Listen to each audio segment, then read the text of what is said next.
بسم اللہ الرحمن الرحیم۔ السلام علیکم۔ اسلام ہمیں سکھاتا ہے کہ جانوروں کے ساتھ بھی شفقت اور رحم کا معاملہ کرنا چاہیے اور ظلم سے باز رہنا چاہیے۔ اسلام کے جامع مذہب ہونے کی دلیل یہ بھی ہے کہ اس نے جانوروں کے حقوق بھی بیان کر دیے ہیں۔ ایک دفعہ صحابہ اکرام نے نبی کریم صلی اللہ علیہ وآلہ وسلم سے دریافت کیا کہ یا رسول اللہ صلی اللہ علیہ وآلہ وسلم، کیا جانوروں کی تکلیف دور کرنے میں بھی ہمارے لیے اجر و ثواب ہے؟ آپ صلی اللہ علیہ وآلہ وسلم نے فرمایا، ہاں، ہر زندہ اور ترس شکر رکھنے والے جانور کی تکلیف دور کرنے میں ثواب ہے۔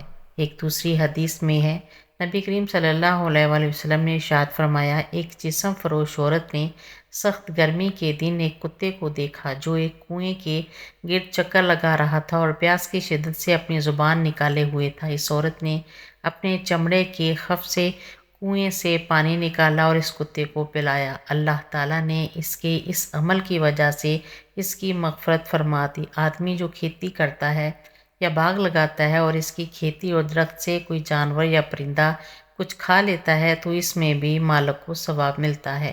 نبی کریم صلی اللہ علیہ وآلہ وسلم نے ارشاد فرمایا، جو مسلمان کوئی درخت لگاتا ہے یا کھیتی کرتا ہے اور اس درخت یا کھیتی میں سے کوئی چڑیا یا جانور کھاتا ہے تو اس لگانے والے یا بونے والے کو صدقے کا ثواب ملتا ہے۔ رسول صلی اللہ علیہ وآلہ وسلم نے ارشاد فرمایا، جس شخص نے چڑیا یا کسی بھی جانور کو ناحق قتل کیا، اللہ تعالیٰ قیامت کے دن اس سے اس کے بارے میں سوال کرے گا۔ کسی نے دریافت کیا، یا رسول اللہ صلی اللہ علیہ وآلہ وسلم، اس کا حق کیا ہے؟ آپ صلی اللہ علیہ وآلہ وسلم نے فرمایا، اس کا حق یہ ہے کہ تم اس کو ذبح کر کے کھاؤ، نہ یہ کہ اس کا سر کاٹ کر اسے پھینک دو۔ آپ صلی اللہ علیہ وآلہ وسلم نے فرمایا، جس نے کسی چڑیا کو بلا فائدہ قتل کیا، وہ قیامت کے دن اللہ تبارک و تعالیٰ سے فریاد کرے گی کہ اے اللہ، اس نے مجھے بیکار قتل کیا اور مجھے فائدے کے لیے قتل نہیں کیا۔ اللہ تعالیٰ نے بعض جانوروں کو ذبح کر کے اس کے گوشت سے انتفاع جائز قرار دیا ہے۔ ایسے جانوروں کو ذبح کرنا شریعت کے منشا کے عین مطابق ہے۔ دنیا میں 5 جانور اور پرندے ایسے ہیں جن کی دعا اللہ تعالیٰ فوراً قبول کرتا ہے، اور یہ جن کے حق میں بد دعا کرتے تو اللہ تعالیٰ ان کی بد دعا بھی فوراً قبول کرتا ہے۔ حضرت سیدنا سلیمان علیہ السلام کو پتہ چلا کہ ایک شخص نے کتے کو زہر دے کر مار دیا۔ آپ جلال میں آ گئے۔ حضرت سلیمان علیہ السلام کو اللہ تعالیٰ نے بہت سے معجزات سے نوازا تھا۔ سب سے بڑا معجزہ، آپ جانوروں کی بات سمجھتے تھے۔ اللہ تعالیٰ نے جانوروں کو آپ کے تابع فرمایا ہوا تھا، اور کمال کی بات یہ تھی کہ آپ جانوروں کی زبان بھی بول لیتے تھے۔ حضرت سلیمان علیہ السلام کو پتہ چلا کہ کسی شخص نے کتے کو زہر دے کر مار دیا ہے۔ حضرت سلیمان علیہ السلام اس شخص کے گھر پہنچے۔ جب اس نے دیکھا کہ شہنشاہ وقت اور نبی میرے گھر میں آیا ہے تو وہ خوشی سے نہال ہو گیا، ہاتھ جوڑ کر عرض گزار ہوا، حضرت آپ نے آنے کی زحمت کیوں کی؟ آپ مجھے حکم کر دیتے تو میں سر کے بل آپ کی خدمت میں حاضر ہوتا، اور آنے کی وجہ کیا ہے؟ حضرت سلیمان علیہ السلام نے فرمایا، جلدی کرو، ابھی اور اسی وقت گاؤں والوں کو اکٹھا کرو، میں آپ لوگوں سے کچھ کہنا چاہتا ہوں۔ اگر تم میری ان نصیحتوں پر عمل کرو گے تو تمہاری دنیا بھی سنور جائے گی اور آخرت بھی۔ اگر تم میری ان نصیحتوں پر عمل نہیں کرو گے تو یاد رکھنا تمہاری نسلیں اجڑ جائیں گی۔ آپ علیہ السلام کے حکم پر سارا کا سارا گاؤں ایک جگہ پر اکٹھا ہو گیا۔ حضرت سلیمان علیہ السلام نے فرمایا، لوگوں، دنیا میں 5 جانور اور پرندے ایسے رہتے ہیں جن کی دعا اور بد دعا فوراً قبول ہوتی ہے۔ ان کی بد دعا سے بچنا، ان جانوروں کی خدمت کرنا، ان پرندوں کو پانی پلانا، انہیں دانہ ڈالنا اور ان سے دعا لینے کی کوشش کرنا۔ میں نے بڑے بڑے متقی، پرہیزگار اور درویشوں کو دیکھا ہے جن کے دن روزوں میں گزرتے ہیں، جن کی ساری ساری رات عبادت میں گزرتی ہے، لیکن ان پرندوں اور جانوروں سے لی گئی بد دعا نے ان کی تمام عبادات کو ضائع کر دیا۔ لوگوں نے پوچھا، حضرت وہ کون سے پرندے ہیں اور جانور ہیں جن کی بد دعا اور دعا فوراً قبول ہو جاتی ہے؟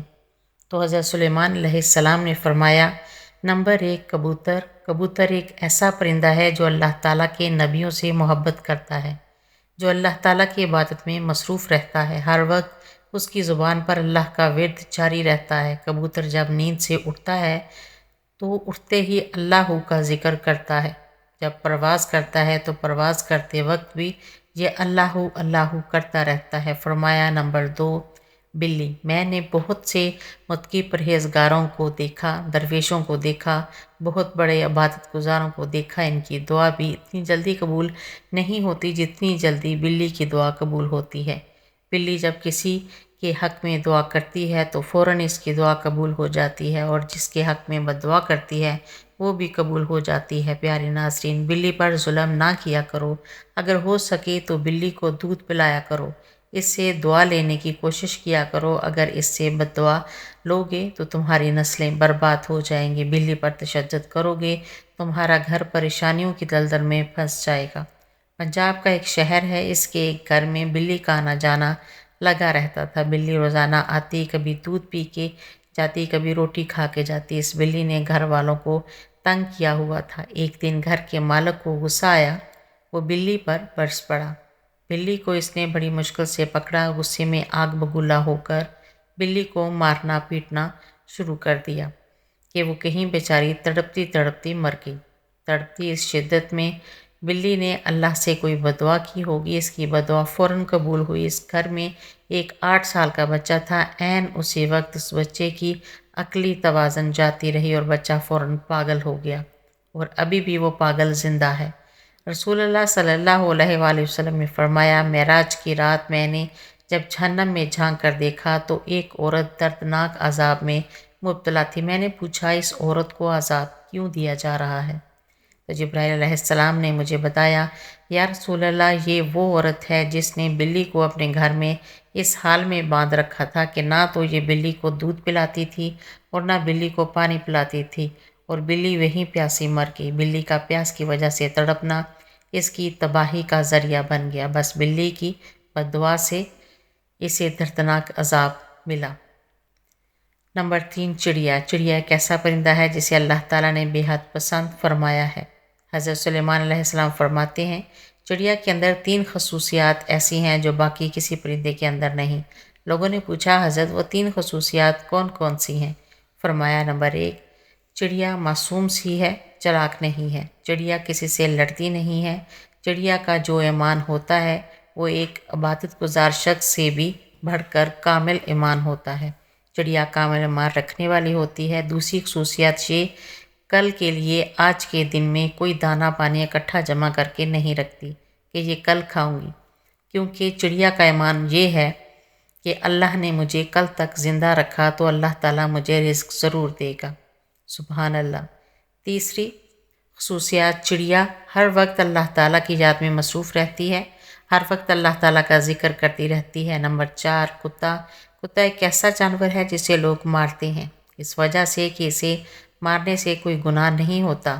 تاریخ کے بہت سے واقعات اس طرح کے پڑے ہیں جنہوں نے کتوں پر ظلم کیا، کتوں کو مارا۔ کتوں پر ظلم کرنا ان کی تباہی کا ذریعہ بن گیا۔ کتوں پر کیے ظلم نے ان کو دردناک عذاب میں مبتلا کر دیا، اور جنہوں نے کتوں سے دعائیں لیں، جنہوں نے کتوں پر رحم کیا، وہ گناہ گاروں کی بخشش کا ذریعہ بن گیا۔ آپ نے سنا نہیں کہ نبی کریم صلی اللہ علیہ وآلہ وسلم نے فرمایا، ایک گناہ گار عورت تھی، بدکار تھی، ناچنے والی طوائف تھی، طوائف بخشی گئی، مرنے کے بعد سیدھا جنت میں چلی گئی۔ آخر اس نے کون سا ایسا عمل کیا تھا جس کی بخشش کا ذریعہ بن گیا؟ اس نے ایک پیاسے کتے کو پانی پلایا۔ اگر انسان کسی پیاسے انسان کو پانی پلائے تو اللہ تعالیٰ اس پر کتنا راضی ہوگا۔